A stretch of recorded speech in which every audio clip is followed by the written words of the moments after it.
எப்படி வரப்போகுதுன்னு எனக்கு தெரியல. நான் ஃபஸ்ட் டைம் வந்துட்டு நான் ட்ரை பண்ணியிருக்கேன்.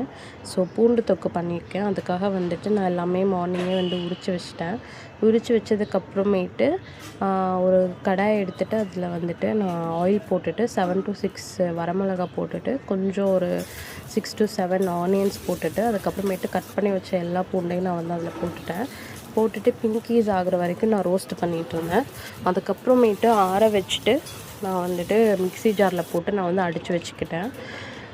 ரொம்ப சில விஷயங்கள் நம்ம வந்து லைஃப்பில் வந்து ரொம்ப கடந்து தான் வரணும், இதை கடந்தே ஆகணும், வேறு வழியே இல்லை உனக்கு, அந்த மாதிரிலாம் சில விஷயங்கள் நடந்ததுக்கப்புறமேட்டு தான் நம்மளுக்கு தெரியும்.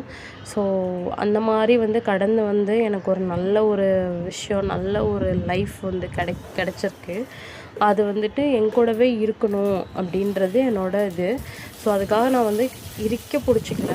பட் ஆனால் வந்துட்டு அது என் கூடவே இருக்கணும் அப்படின்னு எனக்கு ரொம்பவே வந்துட்டு ஆசை.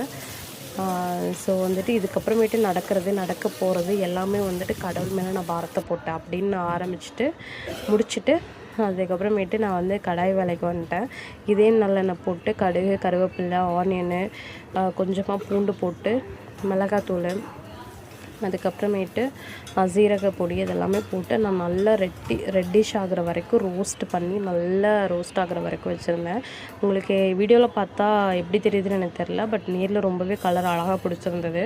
அதுக்கப்புறமேட்டு இன்னொரு பாத்திரத்தை எடுத்துகிட்டு கடுகு, வெந்தயம் எல்லாமே போட்டு நான் வந்துட்டு கிளறிட்டேன்.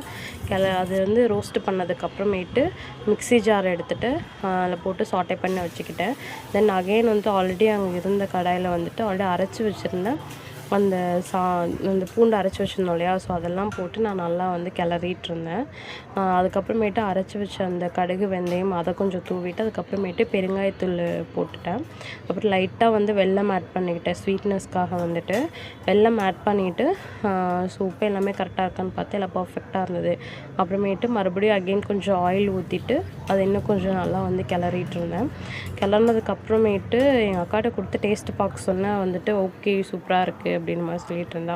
ஸோ அதுக்கப்புறமேட்டு நானும் எடுத்து ஒரு கண்டெய்னரில் போட்டுக்கலாம் அப்படின்னா அந்த கண்டெய்னர் எடுத்து அதுக்கு முன்னாடியே ஆல்ரெடி நான் ஆயில் போட்டுட்டேன். ஆயில் போட்டு அதுக்கப்புறமேட்டு அந்த கண்டெய்னரில் போட்டு நான் வந்து ஃப்ரிட்ஜில் வந்து ஸ்டோர் பண்ணிட்டேன். Thank you guys.